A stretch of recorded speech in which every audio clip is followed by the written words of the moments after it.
నమస్తే, welcome to మనం TV. నేను పద్మిని. ప్రస్తుతంతో పాటు ప్రముఖ ఆధ్యాత్మికవేత్త, వాస్తు జ్యోతిష పండితులు డాక్టర్ నిట్టల ఫణిభాస్కర శర్మ గారు మనతో పాటు ఉన్నారు. మాట్లాడదాం. నమస్కారం అండి. నమస్కారం అండి.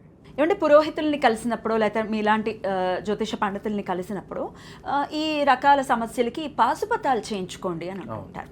పాశుపతంకి ఉన్నటువంటి ఆ శక్తి ఏమిటి, అలాగే ఈ ఎన్ని రకాల పాశుపతాలు ఉన్నాయి? నేను తెలుసుకోవాలి అనుకున్నది ఏమిటంటే ఆర్థిక సమస్యలు. మరి 190 మంది ఆర్థిక సమస్యలతో ఇబ్బంది పడుతున్నారు కదండి. మరి ఆర్థిక సమస్యల్ని అధిగమించడానికి ఎటువంటి పాశుపతాన్ని మీరు మరి చెప్తూ ఉంటారు? ఆ పాశుపత వైభవం ఏమిటి, అలాగే ఎవరెవరు ఎఫోర్డ్ చేయగలరు? అంటే సామాన్యులు కూడా మరి అఫోర్డ్ చేసేలా. పాశుపతం అంటే పేరేమో చాలా గాంభీర్యంగా ఉంది, అమ్మో మేము పెట్టించుకుని అంతంత చేయించుకోలేమో అని అంటారా? ఇవన్నీ ఒక్కసారి చెప్తారా? అసలు ఈ పాశుపతం తాలూకు మాట మీకు ఎక్కడ వినబడుతుందంటే, మహాభారతంలో అభిమన్యుణ్ణి చంపిన తర్వాత అర్జునుడు ఒక ప్రతిన పూనుతాడు. ఈ అభిమన్యుని చంపినటువంటి జయద్రథుణ్ణి నేను రేపు సాయంత్రం లోపు చంపకపోతే నేను ఉండను అంటాడు. శ్రీకృష్ణుడు చాలా రకాలుగా అభిమన్యుడిని అర్జునుడిని కాపాడుతూ ఉంటాడు. నువ్వు ఇంత ప్రతిజ్ఞ ఎందుకు చేశావు, నాతో చెప్పి చేయాలి కదా ఏదైనా అనేటువంటి భావన కృష్ణుడికి ఉంటుంది. కానీ ఈయన ఆవేశంలోనూ అందులోనూ కొడుకుని ఇది ఇలా చేశారన్నటువంటి బాధలోనూ. అప్పుడు శ్రీకృష్ణుడు ఏం చేస్తాడంటే, స్వప్నంలో అర్జునుడిని కైలాసానికి తీసుకెళ్తాడు. తీసుకువెళ్ళి అక్కడ పాశుపతాన్ని పొందడానికి కావలసినటువంటివన్నీ చేయించి పరమశివుడి చేత పాశుపతం వచ్చేలాగా అర్జునుడికి అర్జునుడికి ఆ అస్త్రం వచ్చేటట్టు చేసి, అప్పుడు మరలా ఇది, ఎందుకంటే ఆయనకి టైం ఉండదు, తెల్లారితే యుద్ధం చేయాలి. ఇప్పుడు నేను కైలాసానికి తను తీసుకెళ్లి అక్కడ తపస్సు చేసి అక్కడ ఇంకోటి చేసేటువంటిది. ఇది మీకు ఎక్కడ కనబడుతుందంటే, రమణ మహర్షి గారు తల్లికి అనేక రకాలైనటువంటి జన్మలు ఉంటే అవన్నీ సూక్ష్మ రూపంలో అనుభవింపజేసేసి మోక్షం ఇచ్చేస్తాడు ఆయన. తల్లికి మోక్షం వచ్చేలా చేస్తాడు ఆయన. ఎలా అంటే సూక్ష్మ రూపంలో అనుభవించేస్తారు. ఇప్పుడు మనకి భగవంతుడు మనల్ని ఎలా కాపాడుతాడని మనం అందరూ అనుకుంటాం. కొన్ని రకాలైనటువంటి బాధల్ని కళల్లో వచ్చేలా చేస్తాడు ఆయన. ఆ కళ వచ్చిందంటే పోయినట్టే, పడిపోయినట్టు. అందుకనే నేను చాలా మంది పీడకలు వచ్చినప్పుడు మీరు భయపడకండి అమ్మా, మనకి చెడు జరగవలసినటువంటిది భగవంతుడు పీడకల రూపంలో మనకి తీసుకొచ్చి ఆ స్వప్నంలోనే ఆ దోషాన్ని అనుభవింపజేసేలా చేసి మనల్ని బయటికి తీసుకొచ్చేస్తాడు. అందుకని మీరు భయపడకండి అని చెప్తూ ఉంటారు. ఇంకా దుస్వప్న దోషం కొంతమందిని వెంటాడుతూ ఉంటే దూర్వా దుస్వప్న నాశిని అన్నాడు. దూర్వాయుగ్మాన్ని వినాయకుడికి పూజ చేసి ఆ గరిక తీసుకుని నెత్తిమే పెట్టుకోండి, ఆ దూర్వా దుస్వప్న నాశిని, ఆ దోషం పోతుంది అని చెప్తూ ఉంటాం. అలాగే శ్రీకృష్ణుడు ఏం చేశాడు, అర్జునుడిని తీసుకుని వెళ్ళి మరి తెల్లారిత యుద్ధం మళ్ళా ఈ తపస్సు చేసి శివుణ్ణి మెప్పించి పాశుపతం పొందడం ఏం మామూలు విషయం కాదు. స్వప్నంలోనే తీసుకెళ్తాడు. పడుకున్నవాడు పడుకున్నట్టుగానే ఉంటాడు, తెల్లారేసరికి పాశుపతం ఉంటుంది. అంతా జరిగినట్టే ఉంటుంది, కానీ ఏది జరగదు. అది మాయ, కృష్ణ మాయ. అలాగే ఆ పాశుపతం ఎంతటిది, అర్జునుడికి అంత శక్తినిచ్చి వాడిని చంపేలా చేస్తుంది. అలాగే మన జీవితంలో మనకి ఏదైనా ఇబ్బందులున్నా, కష్ట నష్టాలున్నా, మనం సాధారణంగా జ్యోతిష్యుల దగ్గరికి వచ్చినప్పుడు ఏం చేస్తాము, మీ జాతకంలో పలానా దోషాలున్నాయి, ఇవి పోవాలంటే ఇవి చేసుకోండి అని చెప్పవలసి వస్తుంది. ఇప్పుడు నా పంధా ఏంటి, చాలా వరకు నేను ఏమంటే ఈ గ్రహస్థితి ఇంతకాలం ఉంటుంది అని చెప్తాను. అభ్యమే అంతవరకు బరాయించలేమంటే మాకు ఏదైనా ఉపశమనం కావాలి, అంతే కదండి. ఇప్పుడు మీరు మన చిన్నపిల్లలకి జలుబు చేస్తుంది, వాడు ఐస్ క్రీమ్ తినేసి వానలో నానిపోయి జలుబు తెచ్చుకుంటాడు, డాక్టర్ దగ్గరికి వెళ్తాం, జలుబు వచ్చిందనే చెప్తాం, వీడు చేసింది చెప్పాం. డాక్టర్ ఏం చేస్తాడు, ఓరు నువ్వు వానలో తడిసావు, నువ్వు ఐస్ క్రీమ్ తిన్నావు, జలుబు వచ్చింది అనుభవించు అని వదలడం, మందు ఇస్తాడు. అలాగే మాకు కూడా ఏంటి అంటే, వీళ్ళు అనేక రకాలైనటువంటి బాధలతో వచ్చినప్పుడు దానికి కరెక్ట్ సొల్యూషన్ చెప్పాలి. అప్పుడు మేము ఏం చేస్తామంటే పాశుపతాన్ని ఎక్కువ ప్రిఫర్ చేస్తాం. ఎందుకంటే ఈ కలియుగంలో దానికి చాలా ఇంపార్టెన్స్ ఉంది, ప్లస్ రిజల్ట్ కూడా మాకు గమ్మునొస్తుంది. ఎన్ని రోజుల్లో రావచ్చు? ఏదైనా మండలం రోజులు పడుతుంది. ఒక 42 రోజుల పాటు మనం ఏదైనా చేస్తే దాని తాలూకు ప్రయోజనం మనం పొందడానికి. ఈ పాశుపతాల్లోనే అనేక రకాలైనటువంటి పాశుపత హోమాలు ఉన్నాయి, చాలా ఉన్నాయి. అందులో కుబేర పాశుపతం మీరు అడిగారే, అప్పుల బాధలు, ఆర్థిక ఇబ్బందులు తొలగిపోవడానికి వైశ్రవణ తంత్రం అని కూడా అంటారు దాన్ని. వైశ్రవుడే ఈ కుబేరుడికి సంబంధించినటువంటి మంత్రమే. రాజాధిరాజాయ అనేటువంటి మంత్రాన్ని రుద్రయామళంతో పాశుపతం చేస్తారు. అదే మంత్రాన్ని రుద్రంతో కలిపి అనులోమ విలోమాలతో సంపుటీకరణ. చాలా మంది మనం వైశ్రవణ తంత్రం అంటారు, అర్థం కాదు. కుబేర పాశుపతం అంటాడు, అబ్బో అదేదో పెద్దదేమో అనుకుంటారు. ఉన్న మంత్రం ఇది, రాజాది రాజాయ ప్రసహ్య సాహినే నమో వై శ్రవణాయ మంత్రం అనమాట. చాలా ఈజీగా చెప్పొచ్చు. అంటే మనం ఏదో బూచిలా చూపించకూడదు ప్రతిదీని, ప్రజలకు చాలా వివరంగా చెప్పేస్తే వాళ్ళ అర్థం. ఈ వైశ్రవణ తంత్రం అన్నా లేకపోతే కుబేర పాశుపతం అన్నా ఒకటే. ఈ మంత్రం, ఈ పాశుపతం ఏం చేస్తుంది? ఆకర్షణని పెంచుతుంది, ధనాకర్షణని పెంచుతుంది, జనాకర్షణని పెంచుతుంది. ఇవి రెండింటిని ఆ కుబేర పాశుపతం ఇస్తుంది. చాలా మంది ఏమండి మాకు ప్రాణాంతకమైనటువంటి పరిస్థితులు వచ్చాయి, కొంతమంది చెప్తారు ఐసీయూలో ఉన్నారండి, లేకపోతే ప్రాణాపాయ పరిస్థితులు ఉన్నాయండి, ఏం చేయాలండి అంటే చాలామంది మృత్యుంజయ హోమం చేసుకోమని చెప్తారు. కానీ ఒరిజినల్గా అలా చేయకూడదు. మృత్యుంజయం ఆ మంత్రంలో ఏం చెప్తాడు? ఆ పండిపోయినటువంటి దోసకాయ రాలిపోయినట్టు శరీరాన్ని వదిలేయాలి అన్నది దాని తాత్పర్యం. అప్పుడు వదిలేస్తుంది అది. కానీ మనకి ఇలాంటి ప్రాణాంతకమైనటువంటి పరిస్థితులు వచ్చినప్పుడు అమృత పాశుపత హోమం అని చెప్పారు. ఇది ఉన్న పాశుపతాల అన్నింటిలోకి కూడా అతి పెద్ద ప్రయోగము, అతి పెద్ద పాశుపతము. ఈ అమృత పాశుపతం ఎవరైతే చేసుకుంటారో వారు నిజంగా అమృతాన్ని భగవంతుడు ఇచ్చినట్టు లెక్క, వాళ్ళు బతుకుతారు.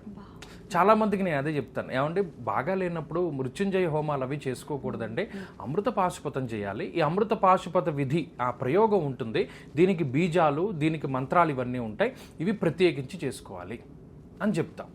అలాగే మన్యు పాశుపతం ఉన్నది. రుణ బాధలు ఉన్నాయి, శత్రు బాధలు ఉన్నాయి, లేదా మా మీద ఏదైనా చెడు ప్రయోగం జరిగిందేమోనండి.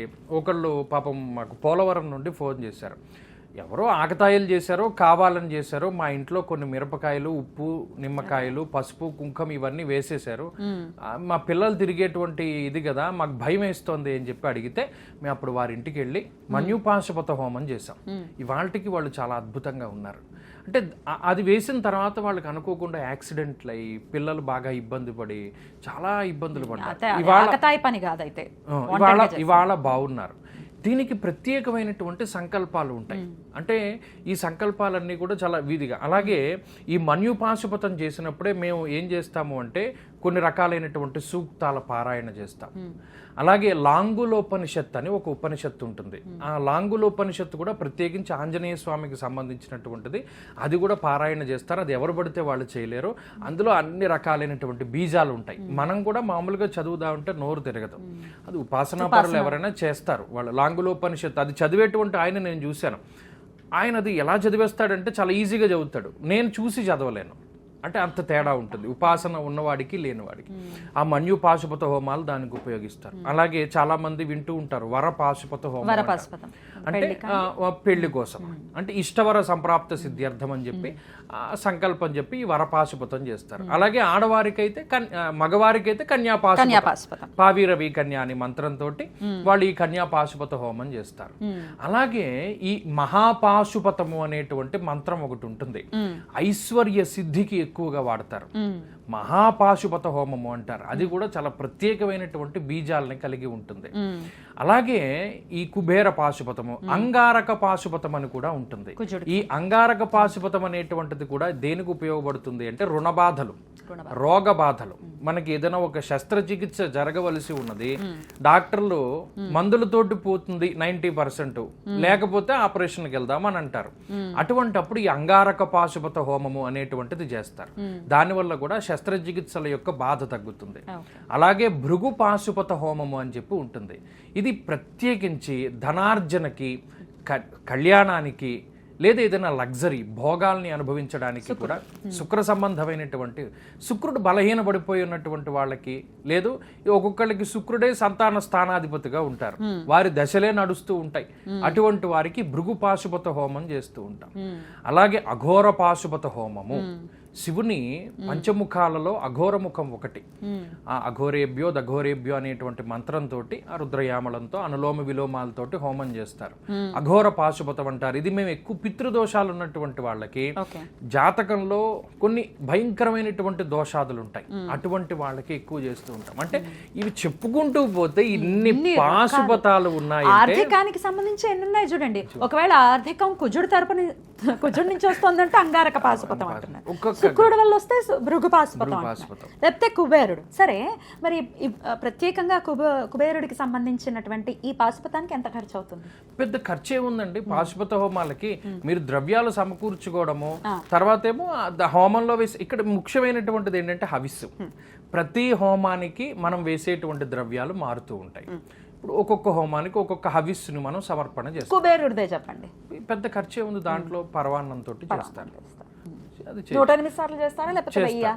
చేస్తారు. అంటే ఉపాసన దాన్ని బట్టి మొత్తం గ్రహాలన్నిటికీ చేసుకోవాలండి. నవగ్రహ పాశుపతం చేస్తారు. అద్భుతం. అంటే మన దగ్గర ఉన్నటువంటి దాన్ని, అంటే ఇప్పుడు అమ్ముల పొదిలో మనకి ఇన్ని అస్త్రాలు ఉన్నప్పుడు ఒక్కొక్క దాని మీదకి ఒక్కొక్కటి కరాంగుళి నకోత్పన్న నారాయణ దశాకృతి, అమ్మవారి చేతిలో ఒక్కొక్క దీంట్లో ఒక్కొక్క వేలులో ఒక్కొక్క స్వామి స్వరూపం ఉన్నది. వాడు ఆ బండాసురుడు ఒక్కొక్క రాక్షసుడిని పిలుస్తున్నప్పుడు ఈవిడ ఒక్కొక్క వేలు ఇలా తడిపింది, ఒక్కొక్క అవతారం వచ్చి చంపేసింది. అల్టిమేట్ గా మనం లబ్ధి పొందడం కావాలి. నేను ఇన్నిసార్లు ఎంత అవుతుంది ఎందుకు అడుగుతున్నానంటే ఆల్రెడీ ఆర్థిక బాధల్లో ఉన్నారు కదా, మేము చేసుకోలేమని దూరం అవుతారేమోనని. అంటే అప్రాక్సిమేట్ గా చెప్పండి. ఇది ఇందులో ఏవి ఫిక్స్డ్ రేట్లు ఉండవండి. అప్రాక్సిమేట్ గా చెప్పండి. అంటే ఏం చెప్తాం, ఒక్కొక్క ప్రాంతంలో 5,000కి చేసే వాళ్ళు ఉన్నారు, ఒక్కొక్క ప్రాంతంలో 3,000, ఒక్కొక్క ఫ్రీగా చేసే వాళ్ళు ఉన్నారు, ఒక్కొక్క ప్రాంతంలో 10 ఉంటారు. మేమే ఉన్నాము, పాపం ఎవరు చేసుకోలేని వాళ్ళు ఉంటారు. అప్పుడు మేము ఏం చేస్తామంటే సామూహికంగా ఏదైనా పెట్టి నెలలో ఒక రోజు ఏదైనా సామూహికంగా పెడతాం. ఓ 15,000 1,00,000 అయ్యేది ఉందనుకోండి, మీరు 1,000 రూపాయలు కట్టండి, కూర్చుని. సామూహికంగా తత్ఫలితం ఉంటుందండి. ఖచ్చితంగా ఉంటుంది. మనం ఏది చేసినా మన గోత్రనామాలు చెప్తే ఫలితం ఉంటుంది. ఖచ్చితంగా ఉంటుంది. చేసుకోవచ్చు. అది బర్డెన్ తగ్గుతుంది కదా, మనకి రిజల్ట్ రావాలి. ఇప్పుడు ఇది సామూహికంగా చేసుకున్నాము, భగవంతుడు మనకి ఫలితం ఇచ్చాడు, మనమే సొంతంగా చేసుకోగలుగుతాం. అంతే కదా. మీరు ఎప్పుడైనా ఇలా ఒకవేళ సామూహికంగా గనక మీరు సంకల్పిస్తే నాకు చెప్పండి, మన ఛానల్లో వీడియో చేద్దాం. అలా అస్సలు లేని వాళ్ళకు ఉపయోగపడాలి. ఖచ్చితంగా ఉపయోగపడాలి. ఎందుకంటే మేము 1,000 రూపాయలు ఎంతో పెట్టామనుకోండి, ఆ గోత్రనామాలు అవి చదివినా తిరిగి వాళ్ళకి ప్రసాదం కూడా పంపుతాం. 200 ఎంతో పెట్టి ఆ డిడిడిసిలో ఆ ప్రసాదం అది వాళ్ళ ఇంటికి వెళ్ళేంత వరకు ఆ ట్రాక్ ఐడి కూడా వాళ్ళకి ఇస్తూ. అంతే. 1,000 రూపాయలు అంటే మరి అంత ఏమి పెద్ద విశేషం ఏమి కాదు ఈ కాలంలో పెద్ద విశేషం కాదు. ముందు అసలు సమస్య నుంచి బయటపడాలి, అది నా మోటో. అప్పుడు వాళ్ళకి ఆ నమ్మకం వస్తుంది. మంత్రం ఖచ్చితంగా. అద్భుతం అండి, చాలా చాలా అద్భుతంగా తెలియజేశారు. కృతజ్ఞతలు అండి. ఇంకొక వీడియోలో మహాపాశుపతంగానే, అంటే ప్రత్యేకంగా పాశుపతాల గురించి మనం చెప్పుకుందాం ఖచ్చితంగా, అందరికి తెలియాలి కాబట్టి. థ్యాంక్ యూ మణి గారు. నమస్కారం.